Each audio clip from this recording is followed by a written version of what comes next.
Bienvenue à tous et merci de nous regarder dans votre magazine. L'invité, ce magazine produit par la rédaction Télé 50. Notre invité aujourd'hui, Pierre Kanda, acteur politique en République démocratique du Congo, cadre du parti au pouvoir, l'UDPS.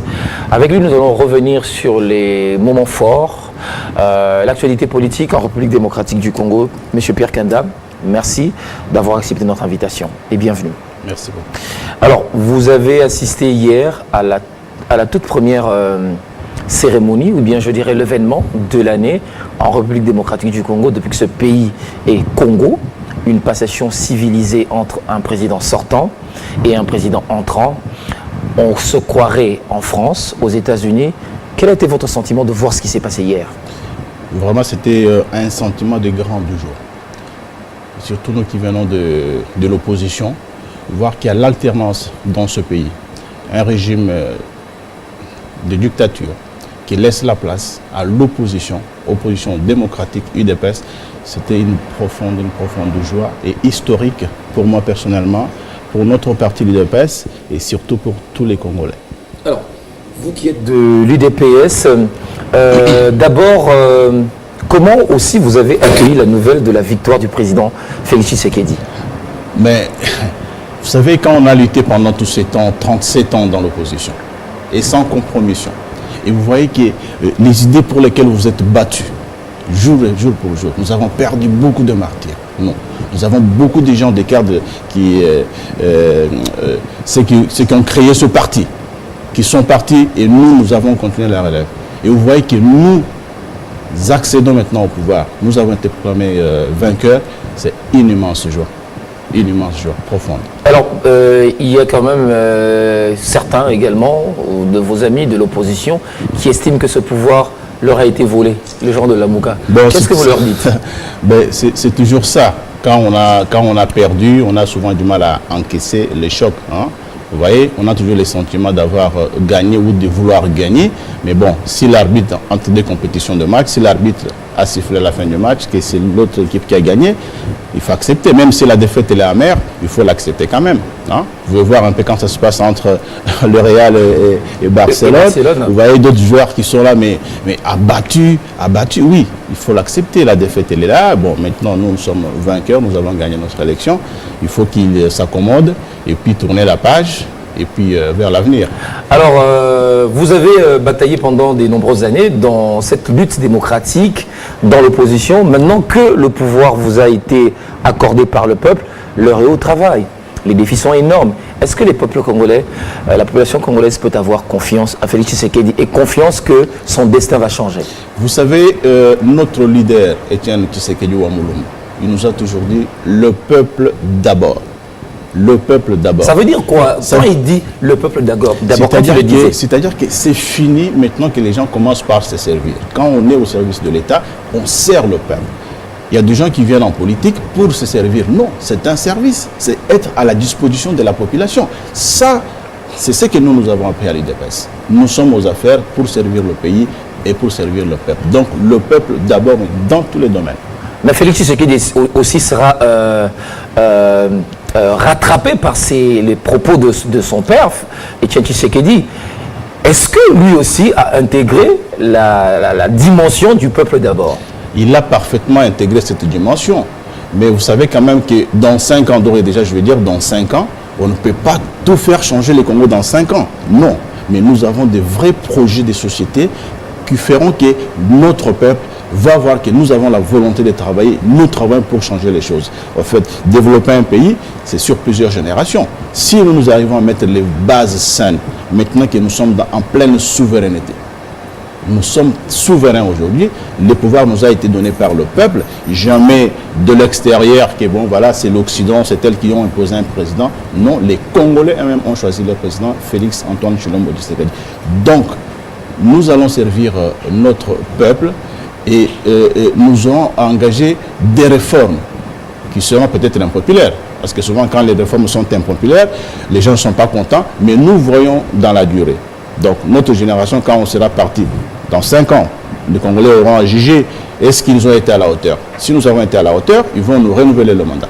Si nous n'avons pas été à la hauteur, celui qui viendra après nous va trouver les bases saines déjà faites pour qu'on continue et que le Congo aille de l'avant. C'est fini maintenant, donc qu'on puisse encore s'intercaler. Alors, il y a une autre question qui se pose. Est-ce que votre parti, l'UDPS, dispose des compétences? Est-ce que Félix Tshisekedi dispose des compétences? Est-ce que ce ne sont pas tout simplement les partisans qui suivaient la lutte, tout ça, mais est-ce que les compétences à répondre aux besoins prioritaires de la population? Félix Tshisekedi les a? Ces compétences. Les compétences sont là et sont énormes. Vous allez nous donner le temps, vous nous avez donné les pouvoirs, vous verrez avec le temps toutes les compétences que nous nous donnons. Vous voyez, je ne peux pas vous dire que non, tel est compétent, tel n'est pas incompétent. Non, les compétences sont là, jugez-nous seulement à l'œuvre. Donc Félix Tshisekedi peut compter avec ses collaborateurs internes du parti et qui peuvent répondre évidemment. Non seulement les collaborateurs internes, mais externes. Moi, je viens de la diaspora. Il y a énormément de ressources dans la diaspora. Nous avons des enfants qui sont nés aux États-Unis partout, qui ont des bacs plus de master, ils travaillent dans des grandes entreprises, ben, compagnie, chez Deloitte, chez McKinsey. Ça, ce sont nos enfants qui se revendiquent congolais. Et nous nous sommes battus pour que ces enfants-là fassent de grandes études. Et ces enfants-là, c'est eux qui auront vocation à transformer ce Congo de demain. Quand nous aurons posé déjà les bases. Les ressources sont là et elles sont énormes. C'est pour ça que je vais saisir de cette occasion pour demander à la diaspora, parce que c'est souvent la diaspora qui tire vers le haut le pays. Donc, qu'on reste plus dans la diaspora, qu'on revienne, nous avons un pouvoir vraiment souverain, nous avons besoin de toutes les compétences. Parce que là, c'est sur notre leadership du président Félix Tshisekedi, nous allons tout faire d'abord pour le développement de ce pays, mettre toutes ces bases. Donc tout le monde a sa place et il faut vraiment que les gens viennent pour nous aider et pour qu'on commence à continuer ce travail.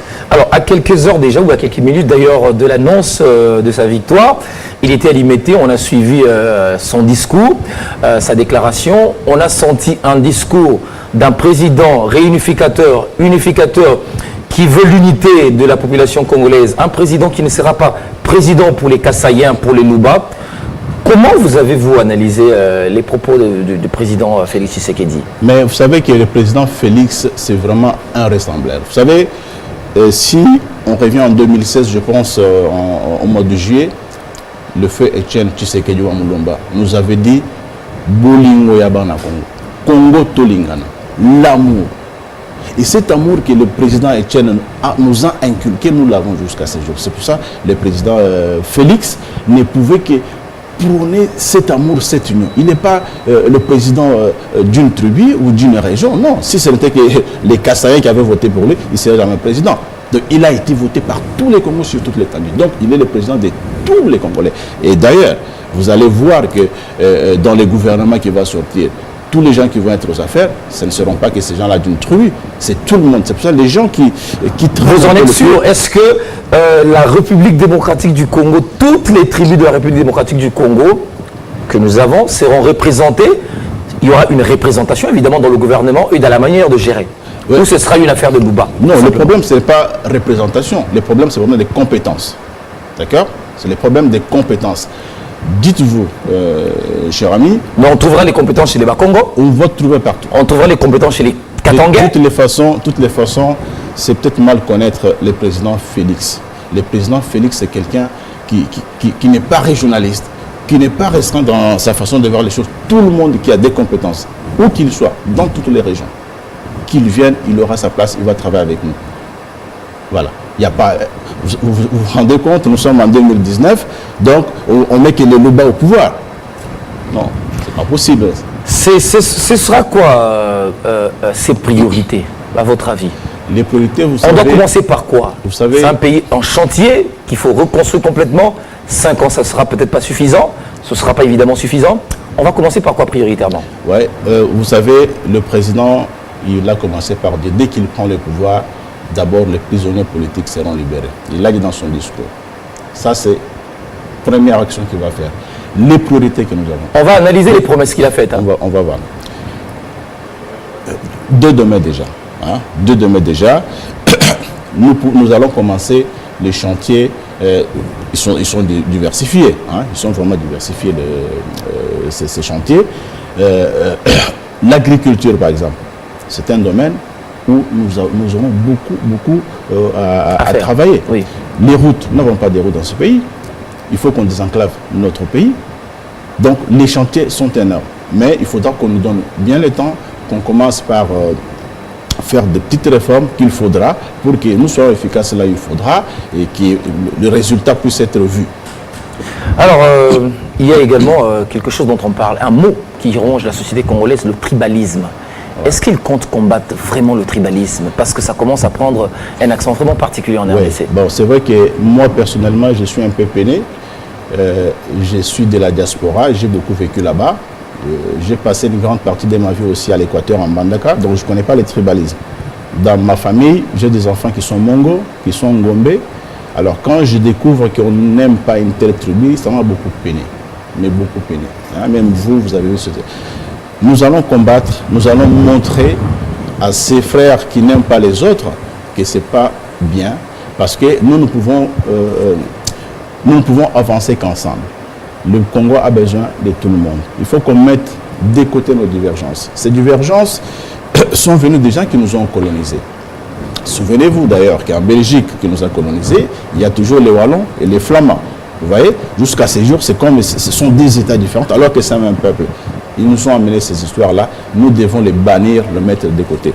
Effectivement, le président va utiliser toutes les énergies qu'il va pour que le peuple congolais soit à nouveau uni. Nous allons reconstruire la nation congolaise, donc une nation une et indivisible. Prenez avec l'amour, hein, nous allons prôner l'amour des uns envers les autres. C'est dans cette façon, dans cette optique que nous pouvons avancer ensemble pour aller avec notre pays de l'avant. Alors comment vous avez trouvé la méthodologie du président ou l'approche du président Félix Tshisekedi, cette main tendue finalement au parti au pouvoir, au FCC, à vouloir travailler avec ceux qui étaient au pouvoir? Est-ce que vous avez apprécié cette politique de sa part? Oui, vous savez, on est tous Congolais. Oui. Le président, il a dit, il n'y aura pas la chasse aux sorcières. Maintenant, nous avons un autre leadership. C'est lui qui est à la tête, qui traque tout le monde. Au FCC, je vous rappelle, tous les gens du FCC viennent de l'UDPS pour la plupart. Ils ont été formés à l'UDPS. Ils ont en eux l'âme du parti et les valeurs que nous prenons à l'UDPS. Donc, ces gens, comme ils retrouvent maintenant à la tête du pays l'UDPS, le président Tshisekedi, il est tout à fait normal que ceux qui veulent vraiment adhérer à notre projet de société et notre programme, eh bien, ils vont venir, nous allons travailler avec eux. Parce qu'ils ont des compétences, mais cette fois-ci, des compétences orientées vers l'avenir et le développement de notre pays. C'est fini ces temps-là où il y avait des largesses, des ministres ou des gens qui confondaient leurs poches et les caisses de l'État. Donc, les choses vont être très carrées, très sérieuses. La justice, elle va être là pour tout le monde. Personne ne sera au-dessus de la loi. Donc, nous allons travailler dans ce sens-là avec ceux qui veulent, en tout cas, entrer dans notre... Mais ça a été bien, la critique est aisée, mais la population aussi vous attend au tournant lorsque vous serez en train de gérer comment vous allez gérer les finances publiques, comment vous allez remplir également vos poches. Et quand vous allez prendre possession des bureaux de l'État, on saura ce que vous avez apporté comme bien. Tout ça, on va voir. La transparence, elle sera là. À commencer par le président de la République, Félix Antoine Tshilombo Tshisekedi. Il va déclarer son patrimoine. Oui. De toutes les façons, tout le monde connaît son patrimoine, nous le connaissons. Quand il aura fait son mandat, à la sortie, vous allez vous-même aussi faire l'inventaire. Qu'est-ce qu'il a acquis pendant sa présidence? Nous ne pouvons pas venir au pouvoir pour faire ce que nous avons décrié hier. Non. Aujourd'hui, il faut que le Congolais voie que nous avons de nouveaux dirigeants qui travaillent, qui arrêtent avec toutes les antivaleurs qu'on a toujours vues, hein, des ministres qui font tout ce qu'ils veulent, des cadres d'entreprise qui regardent quel est leur propre intérêt, quelqu'un qui gagne 200, 300 $, il se construit des immeubles. Non, la justice sera la même. Les procureurs et les juges, ils vont avoir leur pouvoir réel. Ça ne sera pas un général qui vient, qui dit, bon voilà, mon sous-général, arrêtez un tel. Non, non, non, non, non. Donc, la justice, l'état des droits. Vous avez voulu l'état des droits. Vous avez voulu les changements. Eh bien, les changements, c'est maintenant. Nous allons commencer ce changement d'abord en rétablissant la vraie justice. La justice, mais pour tous. Ok. Voilà. Alors, à l'époque du régime Joseph Kabila, le régime qui vient, où la mandature du président de la République qui vient de terminer, on a vu les gens, la liberté d'expression, les gens qui passaient à la télévision, qui avaient la liberté de dire n'importe quoi, sans être inquiétés. J'espère qu'avec vous aussi, ça va continuer. Hein. Eh ben, il ne faut pas que quand les gens vont se mettre à attaquer Félix Tshisekedi, vous les arrêtez. Non, non, non, non, nous sommes des vrais démocrates. nous allons garantir la liberté de la presse, la liberté d'expression. D'ailleurs, Liberté des journalistes, il ne faut pas arrêter les journalistes. Liberté de la presse. Oui. Donc, les journalistes, évidemment, vous pouvez dire tout ce que vous voulez, oui, mais dans le cadre de la loi. Oui. Hein, vous n'allez pas comme ça parce que vous êtes journaliste, vous commencez à injurier les gens. Non, la loi sera dite, elle sera là, mais pour tout le monde, et pour les journalistes, et pour tout le monde. Mais vous aurez votre liberté. Les opposants politiques, ils vont travailler dans ce pays sans aucun problème, sans complexe, sans être inquiétés. Et d'ailleurs, ce que moi je voudrais d'ailleurs, quand ils vont demander à manifester, on va envoyer des policiers pour les encadrer. Vous comprenez? Ça c'est enregistré. Si. Les gens veulent, quand ils voudront manifester. Alors, pas dans le désordre. Il faudra respecter l'ordre public. Quand les gens vont manifester, ces gens, ils seront encadrés par la police et d'un point de départ et point de chute. Et là, nous pouvons aussi voir la force réelle de certains partis politiques. C'est comme ça qu'on va mesurer leur force réelle. Il faut maintenant qu'on intègre aussi en nous ce respect de ces valeurs-là. Hein? Ce n'est pas parce que vous manifestez, vous cassez tout, vous tapez sur la police. Non, nous allons manifester dans la discipline, dans le respect des uns et des autres, et votre message, vous le faites passer, et puis nous l'acceptons. C'est comme ça que vous inquiétez pas. Donc, Monsieur Pierre Kanda, cette émission est terminée. Avez-vous un dernier mot à dire à ceux qui nous suivent à l'instant? Alors, moi, ce que je veux dire, c'est que il y a beaucoup de potentiel dans ce pays. J'appelle vraiment à la diaspora. Dans ce pays, il n'y a pas de compétences dans ce pays. Énormément. Il n'y a pas. Chez nous, dans la diaspora, je demande à ceux qui sont encore timides, ceux qui ne veulent pas, qui se posent des questions, comment on va faire? Non, qu'ils viennent. Il y a ceux qui sont carreleurs, ceux qui sont plombiers, ceux qui sont électriciens, qu'ils viennent, les chantiers est énorme. Je voulais revenir sur quelque chose ici, oui, dans le domaine fiscal par exemple, parce que vous allez me demander comment on va créer de l'emploi. Vous avez des jeunes qui sont ici, de moins de 30 ans, énormément, qui n'ont pas de boulot. Pourquoi? Parce que les recettes de l'État ne rentrent pas. Chaque année, vous voyez qu'il y a évasion fiscale de presque 20 milliards. Vous voyez, avec les codes miniers qu'on a aujourd'hui, qui a été promulgué par le président Kabila, nous pouvons avoir jusqu'à 30 milliards par an, je vous dis. Vous voyez, avec tout cet argent... Vous voyez que le président de la République vous a offert déjà un sentier bien battu. Je vous dis que le président Kabila, beaucoup de gens peut-être ne l'avaient pas compris, mais ces gestes qu'il vient de faire, de baliser comme ça pour son successeur dès l'opposition, l'histoire retiendra que c'est... Mais il faut lui rendre hommage aussi. Ah oui, c'est vraiment un grand monsieur. Pour la première fois, j'ai crié Raïs quand je l'ai vu à la prestation de serment. Donc, pour la première fois. Oui. J'ai réalisé quelqu'un qui est aussi jeune, 47 ans, oui, qui laisse le pouvoir à un opposant, il laisse les codes miniers, il a tout balisé pour nous. C'est vraiment un grand homme. Et surtout que nous avons eu notre pouvoir dans la souveraineté, c'est-à-dire qu'après le président Félix Tshisekedi, nous aurons encore un président issu du terroir congolais, pas quelqu'un imposé de l'extérieur. Ça, c'est un grand acquis. C'est vraiment une souveraineté que nous avons retrouvée. Et après cette souveraineté, nous allons encore maintenant gagner notre indépendance économique et financière. Et ça va tirer vers le haut toute l'Afrique australe et l'Afrique en général, et puis c'est vers les grands développements. Très bien dit. Monsieur Pierre Kanda, merci d'être venu dans cette émission. Vous êtes cadre de l'UDPS, vous êtes de la diaspora, vous avez répondu aux questions de notre magazine L'Invité. Merci de l'avoir fait. Merci à vous. Merci à vous également d'avoir suivi cette émission. Portez-vous bien, à très bientôt et avec le même plaisir.